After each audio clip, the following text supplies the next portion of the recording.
দীর্ঘ ১২ বছর পর একসঙ্গে ৪টি সন্তান জন্ম দিলেন আখি মণ্ডল নামের এক গৃহবধূ। একসাথে ৩ কন্যা ও একটি পুত্র সন্তান জন্ম দিয়ে খুশি তিনি। প্রথম শুনছি যে 2টে, তারপরে পরে আবার আলট্রা করা হলো, আলট্রা করার পরে 3টে, আবার এবং স্টেপ বাই স্টেপ কয়েকটা আলট্রা করা হয়েছে। পরে শেষে টাঙ্গাইলে আরেকটা আলট্রারিস্ট উনি বললো যে 4 জন। এই 4 জন শুনে আমরা অত্যন্ত পরিবারবর্গ সবাই আতঙ্ক।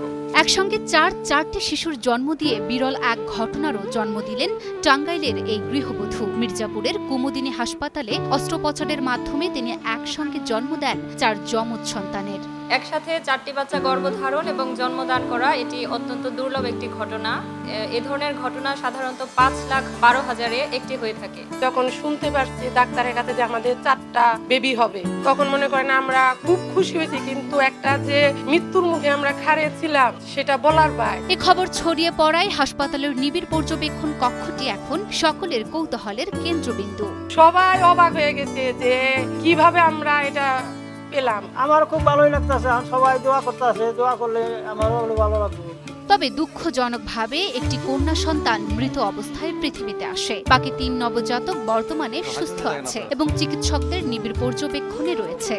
আমাদের বাচ্চা আছে, 4টা বাচ্চা হয়েছিল, একটা বাচ্চা মারা গেছে, 3টা বাচ্চা আছে। টাকায় হয়তো নিতে চাইছিলাম, তার অনেক টাকা, ব্যয়বহুল টাকা, প্রায় 5 লাখ টাকার কথা বলছেন, কিন্তু সেই দিক থেকে আমরা গরিবে না হলে স্বল্প টাকায় স্বল্প ব্যয়ে আমরা 3টা বাবু পেয়েছি, অত্যন্ত আনন্দিত। প্রায় 14 বছর আগে বাসাইল উপজেলার যৌতুকি গ্রামের রতি সরকারের সঙ্গে বিয়ের বন্ধনে আবদ্ধ হন আখি মণ্ডল। বিয়ের 1 বছর পর একটি পুত্র সন্তানের জন্ম হয়, তবে জন্মের মাত্র 4 দিনের মাথায় মারা যায় প্রথম সন্তানটি। পরে রতি সরকার আখি মণ্ডল দম্পতির ঘর আলোকিত করে জন্ম হয় একটি কন্যা সন্তানের। মানুষের মুখে শুনতাম আর কি, নিজের চোখে দেখি নাই, ফার্স্ট টাইম নিজের পরিবারে। দীর্ঘ 1 যুগ পর আবারও অন্তঃসত্ত্বা হন আখি, আর এবার 1-2টি নয়, একসঙ্গে 4 সন্তান।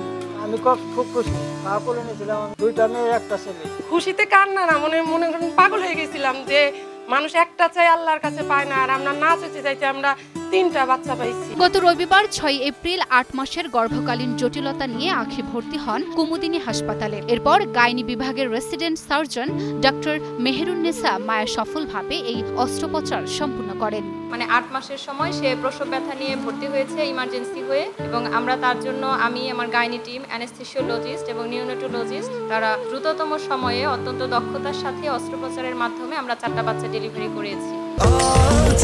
স্বাস্থ্যকর অল টাইম হানিকম, সব সময় অল টাইম হেলদি লাইফ। এর মধ্যে 3টি বাচ্চা সুস্থ আছে এবং ভালো আছে, এবং সুস্থ অবস্থায় তাদেরকে আমরা ডেলিভারি করেছি, এবং একটি বাচ্চা মৃত অবস্থায় আমরা তাকে ডেলিভারি করেছি। এবং ডেলিভারির পরে নিওনেটোলজিস্ট আমাদের সাথে ছিলেন এবং বাচ্চাগুলোকে আমরা তাদের কাছে হ্যান্ডওভার করেছি, এবং এখন বাচ্চা আমাদের এখানে এনআইসিইউতে, নার্সারিতে সেখানে নার্সিং পাচ্ছে, এবং বাচ্চাগুলো এখন পর্যন্ত আলহামদুলিল্লাহ আল্লাহর অশেষ রহমতে ভালো আছে। আমাদের মা আমাদের পোস্ট অপারেটিভ ওয়ার্ডে নিবিড় পর্যবেক্ষণে আছে, আলহামদুলিল্লাহ সেও এখন ভালো আছে। আল্লাহর কাছে অনেক অনেক শুকরিয়া যে কোনো ধরনের জটিলতা ছাড়াই আমরা এইটাকে অত্যন্ত দক্ষতার সাথে ম্যানেজ করতে পেরেছি। 4 সন্তান গর্ভে থাকায় অনেকটা আতঙ্কে দিন পার করেছিলেন পুরো পরিবার। অবশেষে অপেক্ষার সমাপ্তি হলো। 3 নবজাতক ও প্রসূতি নারী সুস্থ থাকায় খুশি সবাই। ভয় ছিলাম, প্রচুর ভয় ছিলাম, খুব আতঙ্ক ছিলাম যে এই বউটা জমের মুখে দাঁড়িয়ে রয়েছে, ভগবান তুমি যদি রক্ষা না করো, রক্ষার মানুষ নাই। বর্তমানে নবজাতকদের রাখা হয়েছে এনআইসিইউতে। 3 নবজাতকের মধ্যে 2 জনের ওজন 1.5 কেজি, অন্যজনের ওজন 1 কেজি 400 গ্রাম। সুন্দর বেবি, কিউট। মালিকের কাছে কথাই পাইতেছে না, আমি পাইছি। বেবি আমাদের কাছে যখন দিছে তখন আমাদের থেকে মনে হয় বড় খুশি কেউ নাই। আল্লাহ দিছে, এদিকে খুব খুশি, আল্লাহর কাছে অনেক আমরা খুশি।